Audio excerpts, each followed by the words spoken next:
పెహల్గాంపై terror attack తర్వాత పాకిస్తాన్కి బుద్ధి చెప్పడానికి ఇండియన్ ఆర్మీ రెడీ అవుతోంది. పాకిస్తాన్తో యుద్ధం వచ్చే ఛాన్సెస్ కూడా చాలా ఎక్కువగా ఉన్నాయి. అయితే నేను ఇప్పుడు మీకు 1971 ఇండియా పాకిస్తాన్ వార్ గురించి చెప్పబోతున్నాను. ఈ వార్ మన ఇండియా హిస్టరీలోనే one of the historical days అని మీకు తెలుసా?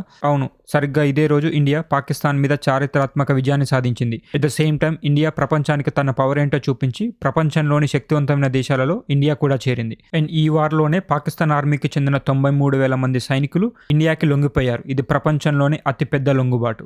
1971లో పాకిస్తాన్ సడన్ గా ఇండియా మీద వార్ స్టార్ట్ చేసింది. పాకిస్తాన్ కి సపోర్ట్ గా America, China and Britain countries వచ్చాయి. ఇండియా ఈ వార్లో ఓడిపోతే ఇండియాని రూల్ చేయొచ్చు అని ఆలోచించి పాకిస్తాన్తో పాటుగా America, China and UK countries plan చేశాయి. ప్లాన్ ప్రకారం వెస్ట్ సైడ్ నుంచి యూఎస్ఏ ఆర్మీ రౌండప్ చేశారు, నార్త్ సైడ్ నుంచి యూకే ఆర్మీ రౌండప్ చేశారు అండ్ ఇంకొక సైడ్ చైనా ఆర్మీ రౌండప్ చేసింది. ఈ 3 దేశాల సపోర్ట్ చూసుకొని పాకిస్తాన్ ఇండియా మీద వార్ స్టార్ట్ చేసింది. ఇంకా ఇండియా పని అయిపోయింది, వార్ గెలిచేస్తున్నాం అనుకునే టైంలో ఇండియాకి సపోర్ట్గా యూకే, చైనా, యూఎస్ఏ కంటే పెద్ద పెద్ద వెపన్స్తో అరేబియన్ సీలోకి ఎంటర్ అయింది ఒక ఆర్మీ. అదే రష్యన్ ఆర్మీ. వాళ్ళు ప్రపంచ దేశాలకు ఒక మెసేజ్ ఇచ్చారు. అదే ఇండియాతో వార్ చేయడం అంటే రష్యాతో చేసినట్లే అని వార్నింగ్ ఇచ్చారు. చూసిన యూకే, యూఎస్ఏ అండ్ చైనా వెనక్కి వెళ్ళిపోయాయి. మన ఇండియన్ ఎయిర్ ఫోర్స్ పాకిస్తాన్ విమాన స్థావరాలను గుర్తించి వాటిని నేలమట్టం చేసింది. అలానే ఆపరేషన్ త్రిడెంట్ ద్వారా పాకిస్తాన్ కరాచీ ఎయిర్పోర్ట్ని కూడా ధ్వంసం చేసింది.